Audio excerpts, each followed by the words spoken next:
Pertama, infrastruktur sama juga. Sekarang misalnya Pelindo sudah menyiapkan dana 4 triliun, Angkasa Pura menyiapkan. Tapi pada tingkat implementasi di lapangan, persoalan mau melebarkan Pelindo saja itu susahnya minta ampun. Nah, ini kan butuh dorongan dari pemerintah daerah juga untuk melakukan apa yang sudah didukung oleh pemerintah pusat di dalam mengembangkan infrastruktur di daerah gitu. Nah, ini kalau tidak bisa menyelesaikan ini, menurut saya siapa yang bertanggung jawab? Jadi harus ada penunjukan yang bertanggung jawab apabila tidak berjalan proyek ini. Saya rasa itu yang harus dilakukan. Nah, kalau begitu bagaimana aturan ada tapi jalannya yang belum gitu. Baik, kalau begitu bagaimana Anda memprediksi ke depannya masalah investasi di Indonesia dan juga pertumbuhan ekonomi kita? Kalau seandainya gini-gini saja, artinya tidak ada investasi yang banyak, kita tetap tumbuh 6,5%. Kenapa?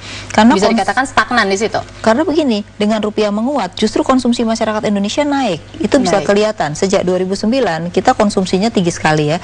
Tetapi investasinya enggak. Kalau ada investasi, saya yakin 2012 bisa tumbuh di atas 7%, seperti Pak Sofyan katakan. Bahkan sampai 2014 bisa antara 7-8. Itu menunjukkan bahwa kalau tanpa investasi kita bisa tumbuh 6. Tapi kalau kita dengan investasi yang bagus, infrastruktur misalnya, lalu yang lain-lain, itu bisa tumbuh di atas 7. Berarti apa? Pertumbuhan kita jauh lebih berkualitas dibandingkan yang sekarang gitu. Baik, kalau gitu Pak Sofyan, kalau kita berbicara harapan Anda sebagai pengusaha untuk kedepannya bagaimana peluang investasi di Indonesia dan juga pertumbuhan ekonominya seharusnya menurut Anda ini seperti apa, Pak? Ya, sebenarnya pertama tentu saya katakan bahwa kita memang mismatch ya daripada pendidikan yang dilakukan oleh pemerintah kita sekarang dengan apa yang kita butuhkan, memang masih ada mismatch. Tapi oke lah, saya rasa itu bisa dilakukan dan bisa kita konsentrasikan sehingga universitas-universitas yang kita membutuhkan seperti engineering, ahli kehutanan, ahli daripada pertambangan dan lain-lain itu sebenarnya lebih banyak kita harus hasilkan daripada kita hasilkan lawyer di Indonesia ini. Nah, ini menurut saya itu kita lakukan, dan juga birokrasi kita ini betul-betul orang yang mampu yang harus ada di sana dan berani bertanggung jawab di dalam persoalan itu. Sebenarnya kita menunggu ini saja. Seperti saya katakan tadi, sekarang ini lokomotifnya swastanya 6% pun, kalau pemerintah tidur pun sebenarnya kita bisa melakukan ini.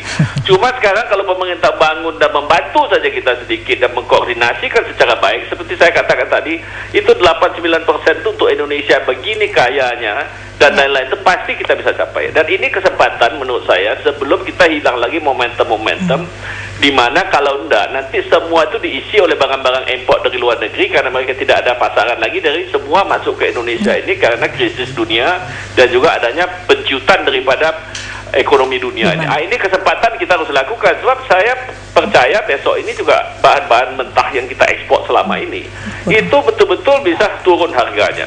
Daripada itu kan lebih baik kita bikin jadi bahan jadi di sini atau menjadi bahan bakunya yang kita pakai sendiri untuk bersaingan dengan luar. Jadi semua sebenarnya itu kita sudah tahu, cuma tinggal kita menjalankan itu dan memimpin. Siapa memimpin kita untuk menjalankan itu sehari-hari, itu saja yang kita harapkan sekarang ini. Memangnya menurut Anda peran pemimpin saat ini bagaimana, Pak? Ya, peranan menurut saya pemimpin sekarang ini peranannya yang nunggu presiden terus. Ini yang tidak jadi-jadi. Baik, kalau begitu terima kasih Pak Sofyan untuk pembicaraan kita yang walaupun tersambung dengan telepon tapi luar biasa sekali, dan Mbak Afi di sini untuk menutup segmen pembicaraan kita pada malam hari ini, bagaimana Anda berharap ke depannya apa yang harus dilakukan pemerintah kita, kemudian pesan untuk masyarakat juga kesiapannya menghadapi investasi. Jadi intinya buat masyarakat dan dunia usaha dan juga pemerintah, optimislah karena menurut saya ini momen kita akan menjadi besar lebih cepat gitu ya. Nah, kalau momen ini kita tidak manfaatkan, justru kita akan terperosok ya.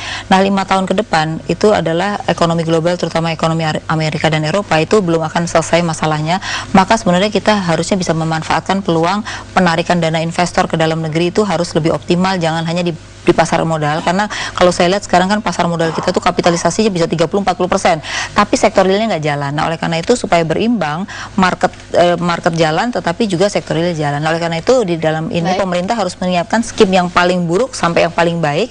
Nah, itu yang menurut saya perlu dilakukan saat ini supaya orang punya psikologis yang optimis terhadap ekonomi Indonesia. Dan kembali lagi kepada implementasi percepatan yang harus dilakukan pemerintah. Betul. Masalah birokrasi selesaikanlah. Saya rasa Pak SBY yang memimpin KP3 ini bisa memutuskan dengan lebih cepat. Baik, kalau begitu terima kasih Mbak Afi untuk hadiran di studio, dan pemirsa demikianlah spesial dialog malam ini atas nama seluruh kerabat kerja yang bertugas. Saya Milen Skarsari mengucapkan terima kasih atas perhatian Anda dan sampai jumpa.